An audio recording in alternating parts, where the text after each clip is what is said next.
ಸ್ವಾಗತ. ನಾನು ನಿಮ್ಮ PH ನಾಯ್ಕೋಡಿ.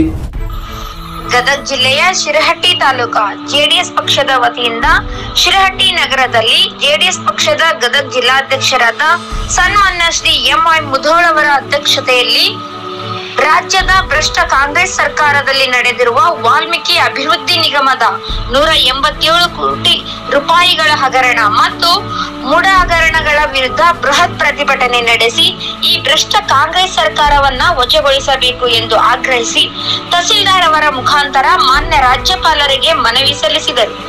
ಈ ಸಂದರ್ಭದಲ್ಲಿ ಜೆಡಿಎಸ್ ಪಕ್ಷದ ಮುಖಂಡರಾದ ಪ್ರವೀಣ್ ಬಾಡಿಕಾಯಿ, ಸಿದ್ದಯ್ಯ ಗುರುಗಳು, JK ಕೊಳ್ಳಿಮಠ, ದೇವಪ್ಪ ಮಲಸಮುದ್ರ, ಮುನ್ನಾ ಡಾಲಾಯತ್, ವಿನಾಯಕ್ ಪರಭತ್, ಫಕೀರಪ್ಪ ತುಳಿ, ಡಾಕ್ಟರ್ ಶರಣಪ್ಪ ಹೋಗಾರ್, MM ಪಾಟೀಲ್, ಮರಿಗೌಡ್ರು, ಯಲ್ಲಪ್ಪ ಹೋಗಾರ್, ವೀರೇಶ್ ಬಣಗಾರ್, ಮಾಬೂಸಾಬ್ ಮಜ್ಜೂರ್, ಮಾಂತೇಶ್, ಜಯರಾಜ್ ವಾಲಿ, ಪ್ರಶಾಂತ್ ಕಂಬಳಿ, ಬಾದ್ಶಾ ಭಾಗವಾನ್, ತಿಪ್ಪಣ್ಣ ಉಡೇದ್, ಬಸವರಾಜ್ ಹರಿಜನ್ ಹಾಗೂ ಮಲ್ಲು ಮಲ್ಲಸಮುದ್ರ ಅವರು ಮತ್ತು ಎಲ್ಲಾ ಮುಖಂಡರು, ಪದಾಧಿಕಾರಿಗಳು ಮತ್ತು ಕಾರ್ಯಕರ್ತರು ಉಪಸ್ಥಿತರಿದ್ದರು.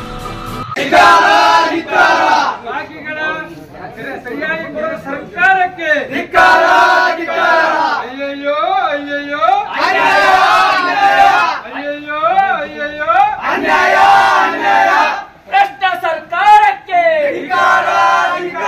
ಬಡವರಿಗೆ ಅನ್ಯಾಯ ಮಾಡಿದ ಸರ್ಕಾರಕ್ಕೆ, ರೈತರಿಗೆ ಅನ್ಯಾಯ ಮಾಡಿದ ಸರ್ಕಾರಕ್ಕೆ, ಸಿದ್ದರಾಮಯ್ಯ ಸರ್ಕಾರಕ್ಕೆ, ವಾಲ್ಮೀಕಿ ನಿಗಮ ಹಗರಣ ಮಾಡಿದ ಸರ್ಕಾರಕ್ಕೆ